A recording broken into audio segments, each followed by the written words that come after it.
Esse é o Compartilha Direito, eu sou o professor Thiago Caversan e hoje nós vamos falar sobre ação judicial.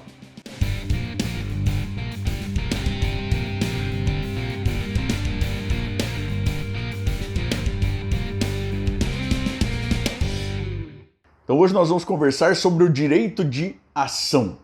E esse é um tema que dá bastante pano para manga, já faz séculos também, é um tema bastante debatido, porque ainda vindo lá da Idade Média, a gente tem uma ideia inicial da ação, da teoria imanentista da ação em sentido material. E aí a ideia é a seguinte: você é titular de um direito subjetivo, supostamente, pelo menos.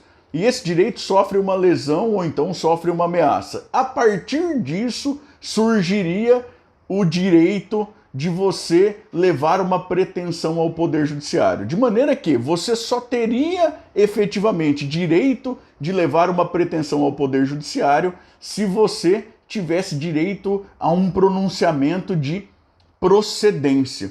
Agora, é claro que isso tem uma série de problemas, né? E se a gente traz para a modernidade, para aqui onde a gente vive, né, no Brasil, como que você vai ter, a priori, certeza de que existe um direito de procedência com essa jurisprudência pantanosa que nós temos e tudo mais? E veja só o problema. Se a posteriori se considera que você não tinha o direito, você pode se responsabilizar, que aí eu vou até adiantar bastante a importância prática dessa discussão toda. Imagine o seguinte: para quem advoga e está aí me assistindo, certamente já encontrou no escritório alguém que é réu da ação, vai lá, te contrata, vai apresentar contestação e a pessoa quer uma indenização da parte contrária, pelo simples fato da existência da ação. Agora, imagine um cenário desse, coloque-se como autor: olha, eu pretendo ir ao Poder Judiciário, se o juiz não entender que eu tenho efetivamente o direito, na medida em que eu entendo que tenho o direito, eu posso ficar obrigado a indenizar a parte contrária, porque é ilícito esse meu exercício. E isso é muito problemático, afinal de contas, quem sabe se você tem o direito ou não no regime em que nós vivemos não é você exatamente, é o juiz. É do juiz a função institucional de dizer quem tem direito, em que medida tem direito, quando não há consenso entre as partes, não é verdade? Lá ainda no século XIX, há uma polêmica entre dois professores austríacos de direito romano, veja você, os professores Mieder e Windscheid, e dessa polêmica entre eles vai surgir a ideia da ação como um direito autônomo. Em um primeiro momento, da ação como direito autônomo e concreto. Tem direito de ação quem tem direito a um pronunciamento de mérito. Se o juiz disser que você tem ou não tem razão, você tem direito de ação. Mas você não teria direito de ação se a sua ação fosse inadmissível. Sabe aquela ideia da extinção sem julgamento do mérito lá, por qualquer motivo? Trilhar um caminho em que uma determinada pessoa considera-se que ela tem legitimidade para determinadas situações e depois se considera que não. E vejam, essas polêmicas, elas não aconteceram no Brasil. Eu estou só tentando contextualizar para a nossa realidade aqui a importância de estudo, de maneira que não demora muito para a gente chegar à ideia de ação como direito autônomo e abstrato. Você tem um direito de acesso ao Poder Judiciário e, tendo acesso ao Poder Judiciário, você tem direito de resposta do juiz, qualquer que seja ela, ainda que seja uma extinção sem julgamento do mérito. E essa é uma teoria que domina bastante, de maneira razoavelmente tranquila, no mundo inteiro. O Brasil, como é uma terra de jabuticabas, nem sempre criadas por brasileiros, né? A gente tem um grande professor europeu, um italiano, que imigrou aqui para o Brasil no contexto da Segunda Guerra Mundial e tudo mais, deu grandes contribuições para a cultura jurídica brasileira, foi professor de verdadeiros baluartes do direito brasileiro. O nome desse professor era Enrico Túlio Liebmann, que deu grandes contribuições para a compreensão da coisa julgada e tudo mais. E o Liebmann dizia que a ação era um direito autônomo e abstrato condicionado. E que então, para que a pessoa tivesse direito de ação, ela deveria preencher algumas condições: possibilidade jurídica do pedido, na época, legitimidade das partes, interesse processual. Se a pessoa não preenchesse essas condições, ela seria carecedora de ação. Haveria uma situação de carência de ação.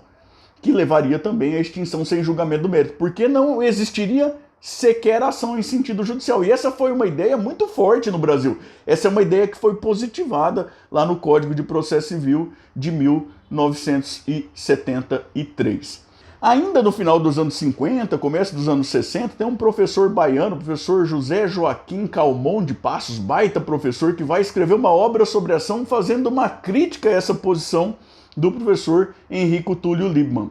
E o Calmon de Passos vai dizer o seguinte, olha, não existe condição da ação coisíssima nenhuma. A ação é o direito de obter uma sentença. E a ação, então, ela existe ou não existe. Se a ação existe, o cidadão tem direito de obter a sentença e ele não tem que se preocupar de estar cometendo ilícito, a não ser que a lide seja temerária, palavras do Calmon de Passos. Ele tem que ir tranquilo ao Poder Judiciário para ter certeza, é direito dele ter certeza. Esse é um direito que não se confunde com o direito de fundo subjetivo, não nada disso. Ele tem direito de levar a pretensão ao Estado juiz, que é quem tem a função institucional de dar respostas e daí de ter essa resposta, ainda que seja uma extinção sem julgamento de mérito.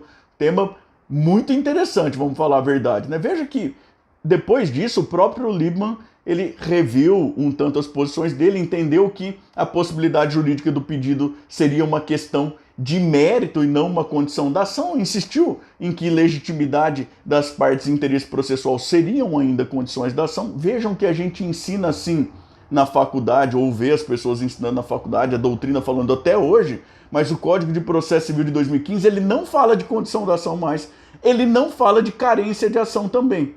As pessoas continuam falando, porque elas tratavam dessa maneira no código anterior. Você vai lembrar da Bíblia aí, né? É uma bobagem deitar vinho novo em odres velhos, né? Fica com gosto do velho. A gente deitou um novo Código de Processo Civil em gente que já vivia pensando processo no contexto do código anterior, né? Dá pra gente lembrar que você pergunta para um aluno que está começando o processo hoje. Depois da petição inicial vem o que ele fala? Contestação. Ele esquece da fase de construção de acordo, para qual o código dá ênfase e tudo mais, mas isso é um outro papo para um outro dia. O importante aqui é que, então, o código fala ainda de interesse processual, de legitimidade da parte, mas não fala, chamando isso de condições da ação. Olha que coisa bacana.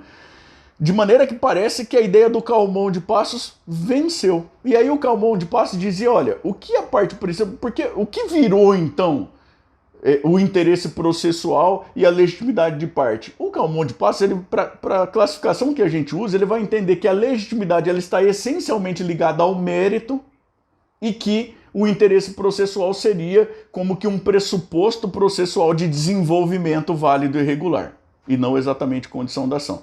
Então ele vai falar, olha, a ação existe ou não existe? Para que ela exista, ela precisa respeitar alguns pressupostos de existência, ou, nas palavras dele, requisitos de existência.